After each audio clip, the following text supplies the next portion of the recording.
Good evening and welcome back to another episode of The Longing, where today we are once again going to be continuing to read Moby Dick. And we were partway through one of the chapters that I can't remember the number of. So we'll continue that. We won't be able to finish it today, just because of the length of the chapter. So, let's continue. There are only two books in being which at all pretend to put the living sperm whale before you, and at the same time, in the remotest degree, succeed in the attempt. Those books are Beale's and Bennett's, both in their time surgeons to English South Sea whale ships, and both exact and reliable men. The original matter touching the sperm whale to be found in their volumes is necessarily small, but so far as it goes, it is of excellent quality, though mostly confined to scientific description. As yet, however, the sperm whale, scientific or poetic, lives not complete in any literature. Far above all other hunted whales, he is an unwritten life. Now, the various species of whales need some sort of popular comprehensive classification, if only an easy outline one for the present, hereafter to be filled in all its departments by subsequent labourers. As no better man advances to take this matter in hand, I hereupon offer my own poor endeavours. I promise nothing complete, because any human thing supposed to be complete must, for that very reason, infallibly be faulty.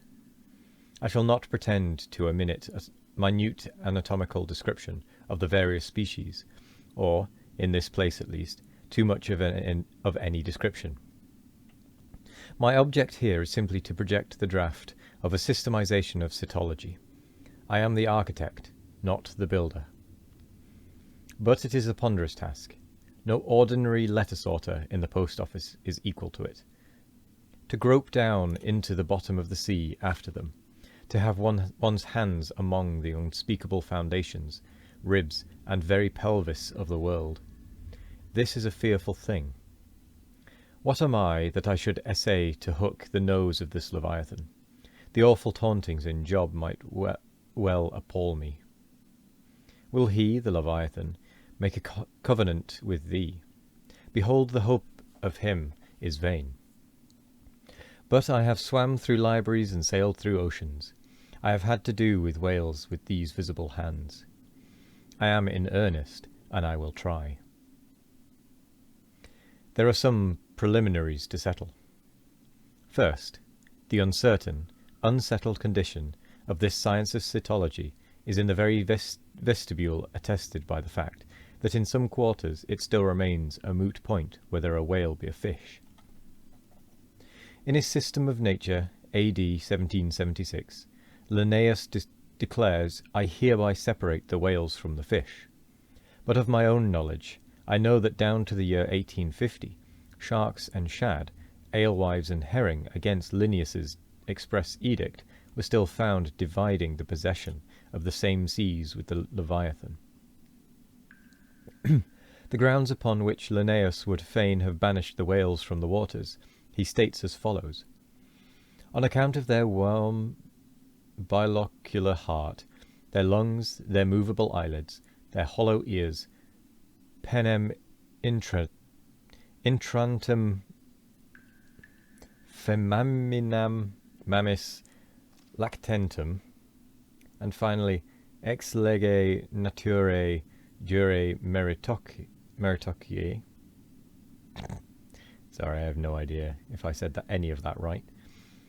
I submitted all this to my friends, Simeon Macy and Charlie Coffin, of Nantucket, both messmates of mine in a certain voyage, and they united in the opinion that the reasons set forth were altogether insufficient. Charlie profanely hinted they were humbug. Be it known that, waiving all argument, I take the good old-fashioned ground that the whale is a fish, and call upon holy Jonah to back me. This fundamental thing settled, the next point is, in what internal respect does the whale differ from other fish? Above, Linnaeus has given you those items. But in brief, they are these things: lungs and warm blood, whereas all other fish are lungless and cold-blooded. Next, how shall we define the whale? By his obvious externals, so as conspicuously to label him for all time to come.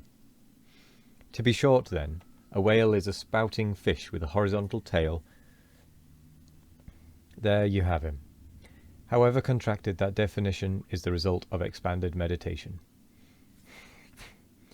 A walrus spouts much like a whale, but the walrus is not a fish, because he is amphibious. But the last term of the definition is still more cogent, as coupled with the first.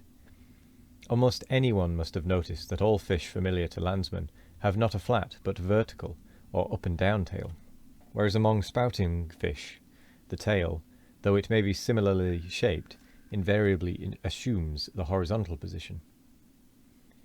By the above definition of what a whale is, I do by no means exclude from the Leviathanic brotherhood any sea creature hitherto identified with the whale by the best informed Nantucketers, nor, on the other hand, link with it any fish hitherto authoritatively regarded as alien. Hence, all the smaller spouting and horizontal-tailed fish must be included in this ground plan of cytology. Now then, come the grand divisions of the entire whale host. Asterisk.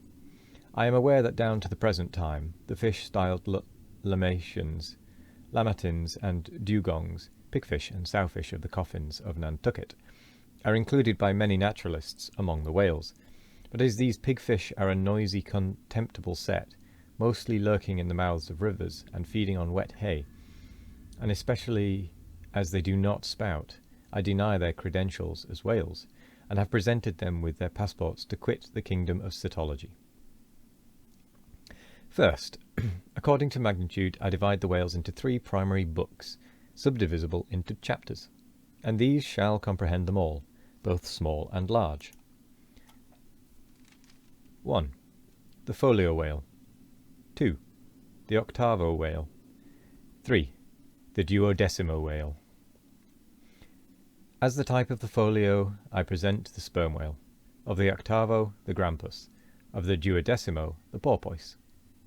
Folios. Among these I here include the following chapters. 1.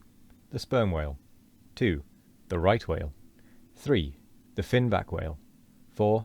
The humpback whale. 5. The razorback whale. 6. The sulphur bottom whale. Book 1, Folio, Chapter 1, Sperm Whale.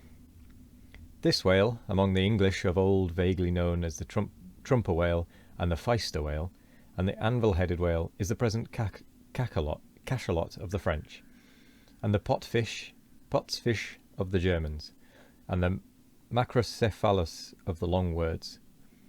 He is without a doubt the largest inhabitant of the globe, the most formidable of all whales to encounter, the most majestic in aspect, and lastly, by far the most valuable in commerce, he being the only creature from which that valuable substance, spermaceti, is obtained. All his peculiarities will, in many other places, be enlarged upon. It is chiefly with his name that I now have to do. Philologically considered, it is absurd. Some centuries ago, when the sperm whale was almost wholly unknown in his own proper individuality, and when his oil was only accidentally obtained from the stranded fish, in those days spermaceti, it would seem, was popularly supposed to be derived from a creature identical with the one then known in England as the Greenland or the right whale. It was the idea also that this same spermaceti was that quickening humour of the Greenland whale, which the first syllable of the word literally expresses. In those times, also, spermaceti was exceedingly scarce, not being used for light, but only as an ointment and medicament.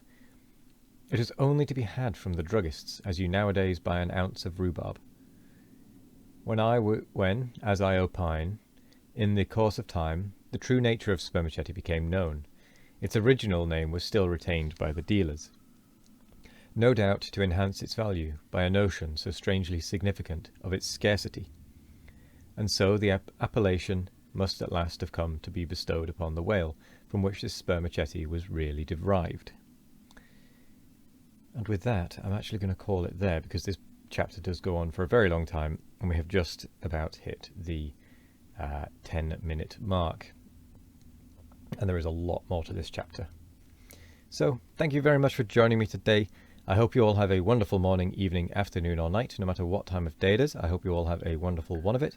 And as always, we will be back tomorrow with more of the longing, where we will continue to read Moby Dick. So thank you very much, and goodbye.